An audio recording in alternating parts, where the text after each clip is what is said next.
কিনছে ওটা রাখতে হবে আর কাস্টমারকে দিচ্ছে ওই সুতাটা সেটাও রাখতে দিতে হবে। হবে, সেটাও দিতে ওটা হবে। যদি রাখে তাহলে আপনার মনে করেন এই কাস্টমারকে কত দিছে ওটা বুঝতে পারবে। 1 কেজিতে 5 টাকা লাভ করে ফেলছেন, ওই পার থেকে এই পারে আসছে শুধু। মানুষ আমরা কি করি, কম দামের খেজুরটাই আমরা কিনে থাকি। আমি নিজেও কিনে থাকি, এর দামই বাড়িয়ে দিয়েছি। ওইটা দামই বাড়ছে। ছোলা নাকি 100 টাকা বিক্রি করেন, কত? 85। লেখা আছে কত? 90। চিনি কত করে? চিনি 100 টাকা, 95 থেকে 100 টাকা। 1 কেজিতে 5 টাকা লাভ করে ফেলছেন, ওই পার থেকে এই পারে আসছে শুধু। আর একটু কমিয়ে দেন না। হ্যাঁ,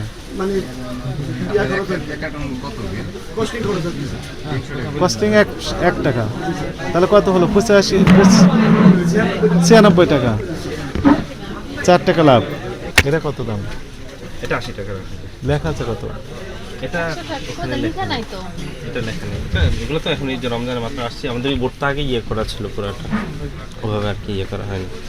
সবগুলো ছোলা আইটেম লেখা না, আলাদা আলাদা। দেখেন, আপনি বলেন যে 80 টাকা 90 টাকা বলেছেন, দুই রকমের ছোলা বলেছেন, কিন্তু লেখা আছে বলেন যে 100 টাকা। আইটেম লেখা, এখন আমাদের তো ডালের আইটেম অনেক। কত লেখা আছে একটা আইটেম? একটা 100 টাকা লেখুন তো। আপনার কাছে প্রথম দেখলাম 100 টাকা কেজি ছোলা। 80, 85, 90, সর্বোচ্চ আমরা দেখেছি 90 পর্যন্ত। ওটা স্যার আপডেট করা হয়নি। দেশি ছোলা লেখা আছে না? আপনারও 1000 টাকা জরিমানা আরোপ করা হলো, একটু সতর্কতামূলক।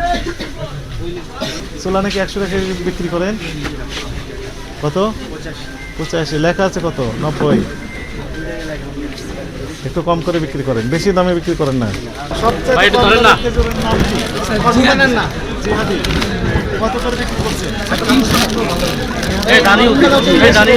না স্যার আমাদের 80 টাকা কিন স্যার বাদাম চলে তাহলে তো আচ্ছা, তাহলে আমরা বললাম হচ্ছে কি আমরা তাড়াহুড়োর পরে তো আরবতে অনেক ভিড় থাকে, এর জন্য তারিখটা ওরাই দেন। আপনি যে ভুলগুলো বলছেন স্যার শুধরাই দেবেন ইনশাআল্লাহ। যে খেজুরগুলো বেশি দাম ছিল সেগুলো দাম সেভাবে বাড়ে নাই। না স্যার এগুলো বাড়বে বেড়েছে হচ্ছে একদম কম, একদম মিডিয়াম কম দামিগুলা। খেজুরের দাম। হ্যাঁ এটা কারণ কি? কারণ হচ্ছে কম দামের খেজুরের চাহিদা বেশি। বেশি স্যার। মেজরিটি আমরা কি করি, কম দামের খেজুরটাই আমরা কিনে থাকি। জি স্যার। আমি নিজেও কিনে থাকি, এর দামই বাড়িয়ে দিয়েছি। ওইটা দামই বাড়ছে, বেশি দামি একটাও স্যার বাড়ে। যারা মধ্যবিত্ত আছে, নিম্নবিত্ত আছে, তাদের জন্য কষ্ট হয়ে গেল।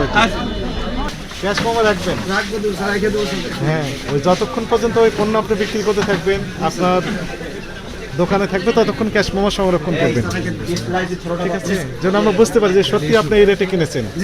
কিনছে ওটা রাখতে হবে আর কাস্টমারকে দিচ্ছে ওই সুতাটা সেটাও রাখতে দিতে হবে। হবে, সেটাও দিতে ওটা হবে। যদি রাখে তাহলে আপনার মনে করেন এই কাস্টমারকে কত দিছে ওটা বুঝতে পারবে। হ্যাঁ, কি বলছি বুঝতে পারছেন? করতে পারবেন। আপনি বেনিফিট করতে পারবেন, কারণ আপনাকে বলছে আমি 80 টাকা বেচছি কিন্তু উনি লেখছে 100 টাকা, তাহলে আপনি এটা বুঝতে পারবেন।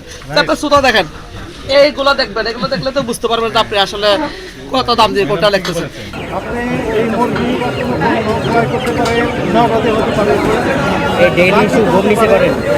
আংশিক নগদ, আংশিক বাকি হতে পারে, কিস্তিতে হতে পারে, বিভিন্নভাবে হতে পারে। প্রত্যেকটা ক্ষেত্রে আপনাকে টাকা ক্যাশ কোনো দিতে হবে, নগদ দিতে হবে, এবং আপনার ওখানে নগদে অথবা বাকিতে কথাগুলো লেখা দেওয়া হবে।